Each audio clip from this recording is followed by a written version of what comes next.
team.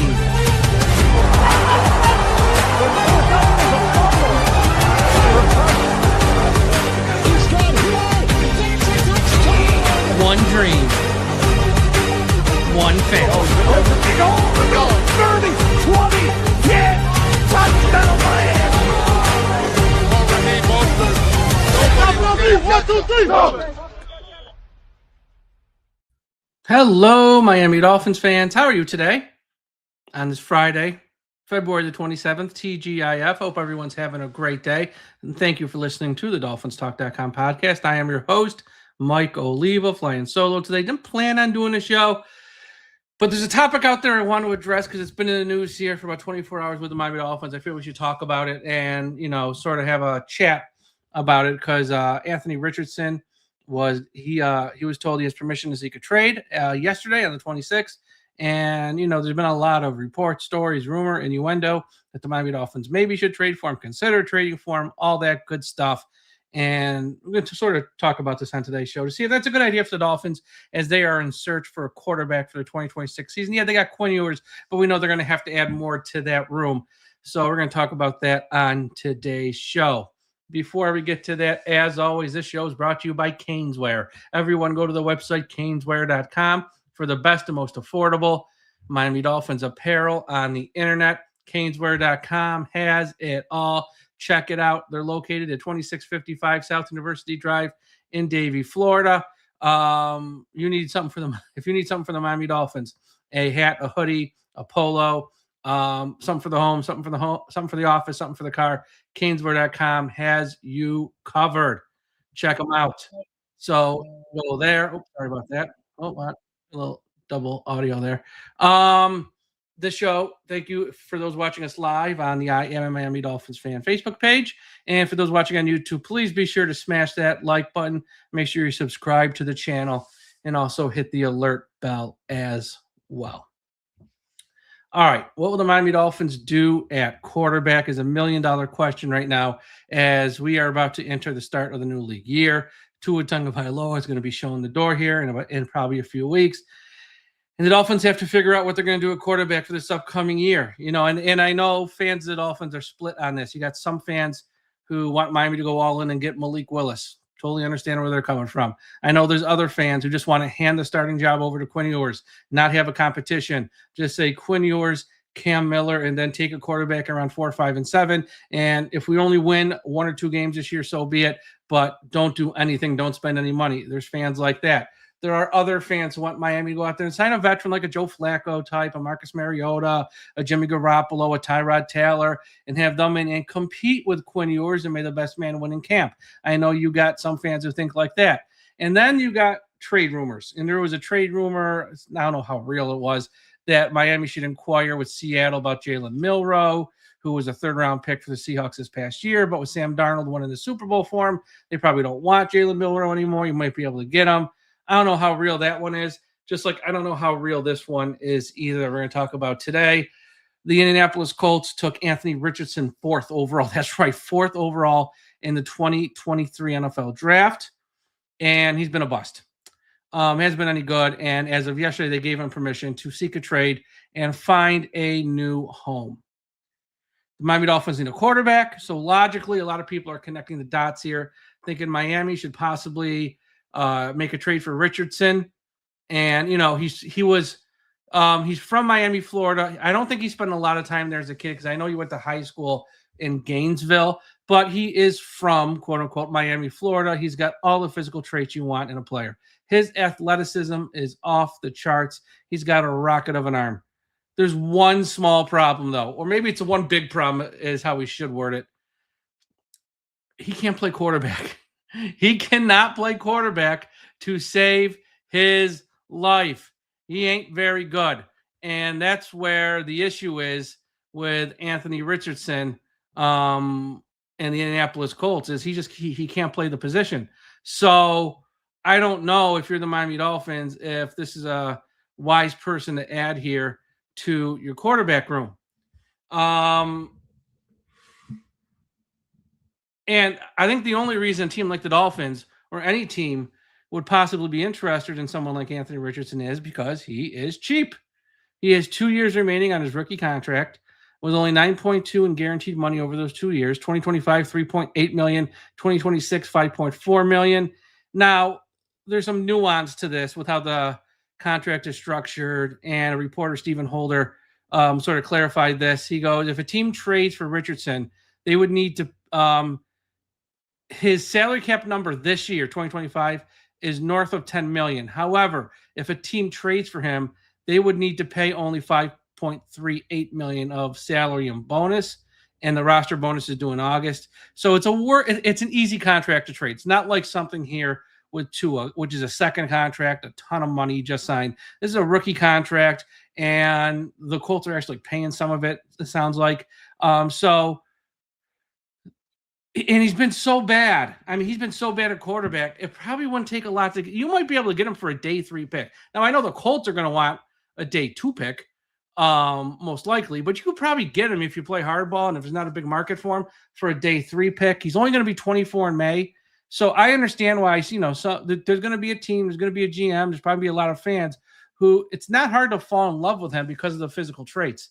He really does have everything from a physical trait standpoint. But if you watch any of the games with the Colts, 15 starts over 3 seasons, you'll fall out of love really fast. He has no ability to read a defense. He makes horrible decisions with the football. Accuracy is a big issue. His completion percentage is like slightly over 50%, slightly.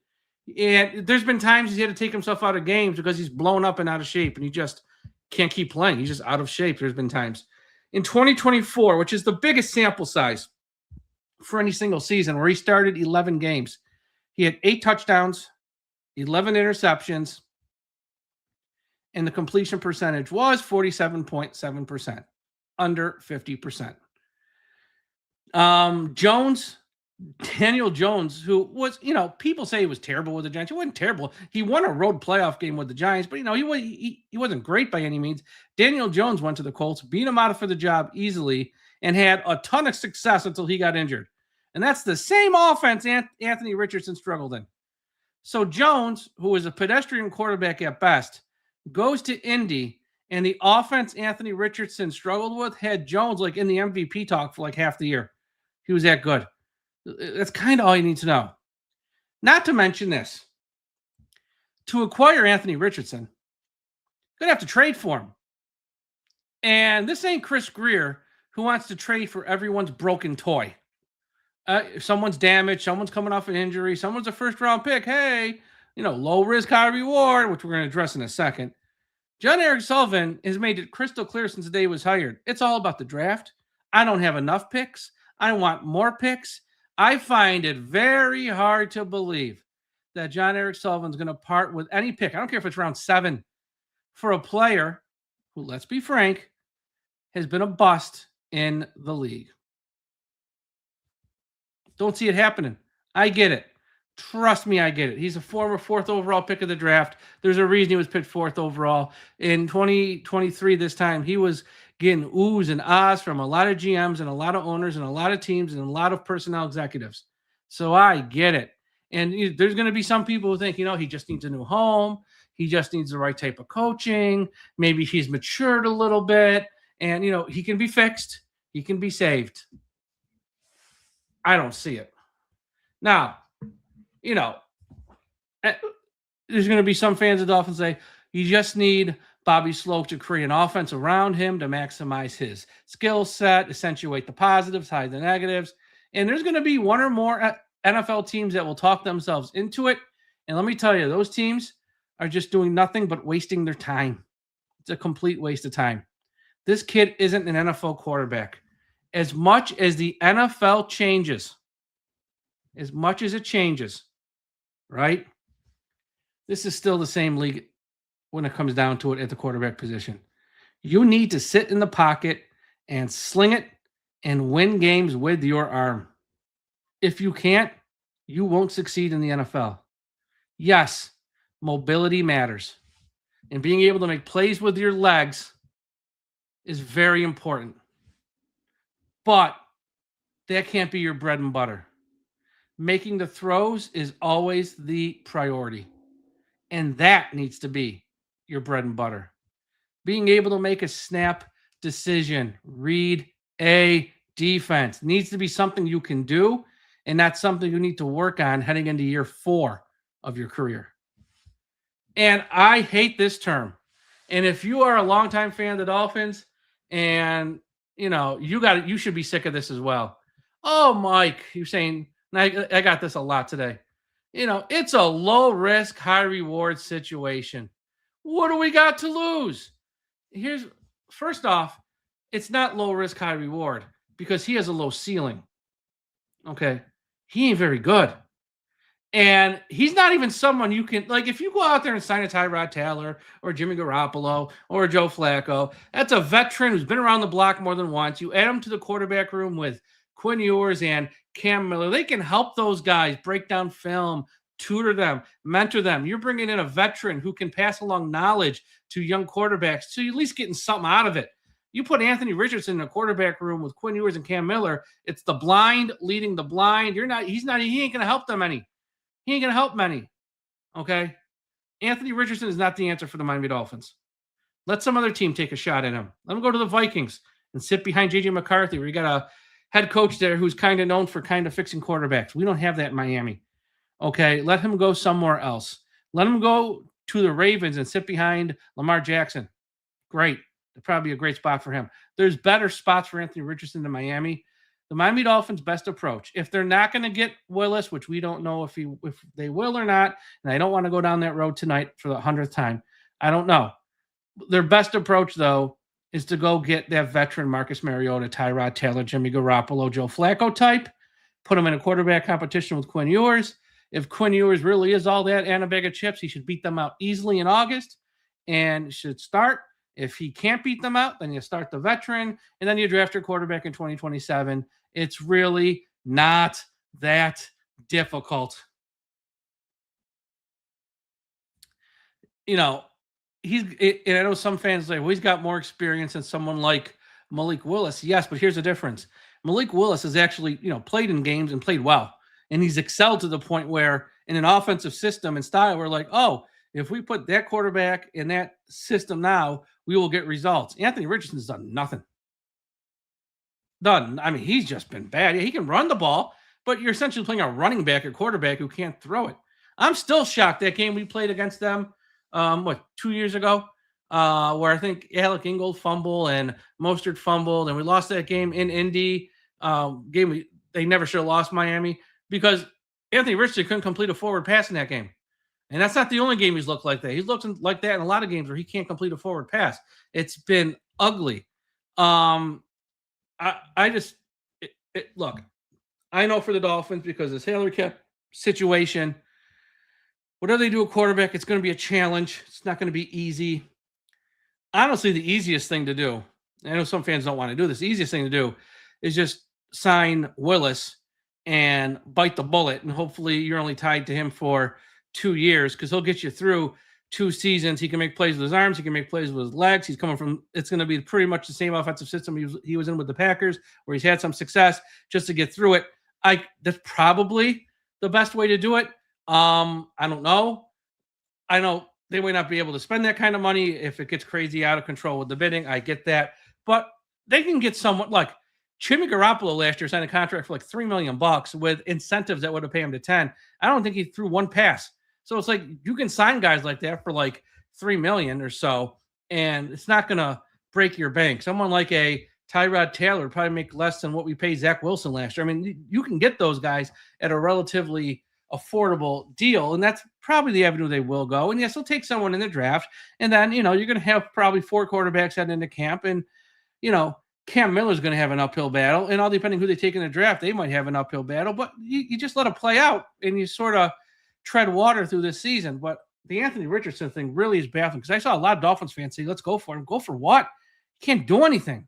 Now, look, if you want to trade for him because you think he's going to ensure you get the number 1 pick in 2027, well, now you're playing 3D chess, and that, okay. I mean, I guess you could talk me into that if you wanted to just sort of not even try this year. But I don't think this GM and this head coach want to tank. Look, we've seen a lot of head coaches get fired after 1 year. Do not think Stephen Ross, if they go like 0-17 or 1-16, he wouldn't fire this whole bunch after you hired him now. This league is unforgiving. So I don't think they want to tank, or I don't think they want to do anything like that. But yeah, here, our friend Savak here from the Fish Tank. Trade for Anthony Richardson if we can get him for a 6-pack of warm Coca-Cola. Yeah, that's about all I'd give up for Anthony Richardson right now. That's about all. He's just not very good. And I don't, and I don't think the Miami Dolphins are in the situation here to wait and trying to fix him and invest a lot of time and resources in him.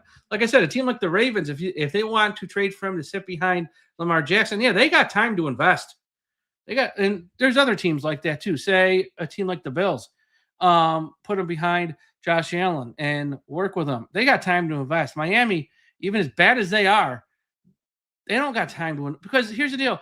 No matter what they do this year, quarterback, they're going to take one next year, 2027, around 1. So it's like, why are you even – and plus he said, John Eric Sullivan, he wants more picks. So even if this is like a 7th-round pick or a 5th-round pick, I don't see him trading away a pick for a guy who been bad. I mean, he hasn't been like okay. He's just been bad. So I don't see it happening. We'll see what they do with quarterback at the end of the day. I just think there's better options. There's better things to do here at that position for the Dolphins.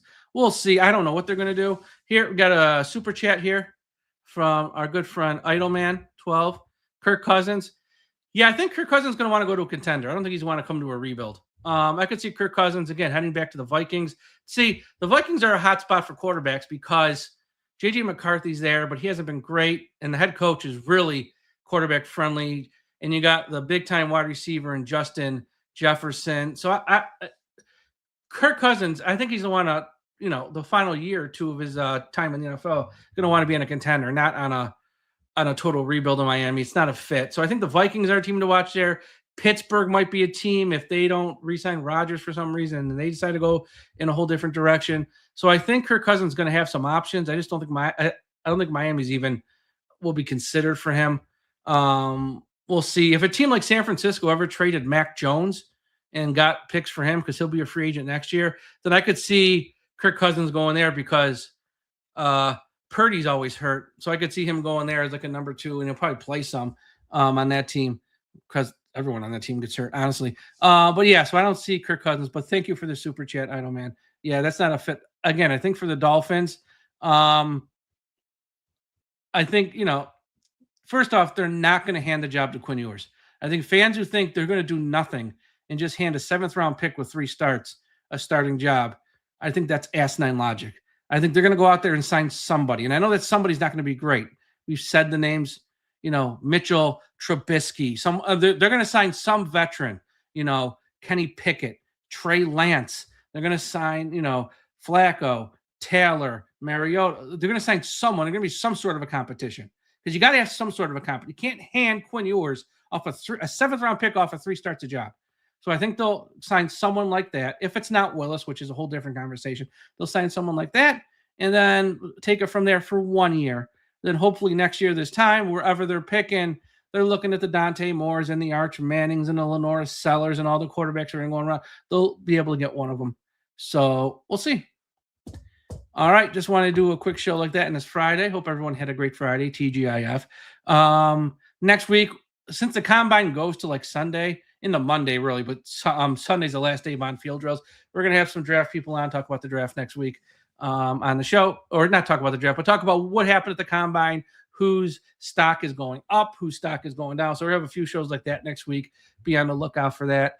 Go to the website, DolphinsTalk.com. You got a lot of great articles up. Simon Clancy wrote a great article up on the website. Tom Ernest wrote a great article this week. It's up on the website. I wrote a couple articles this week.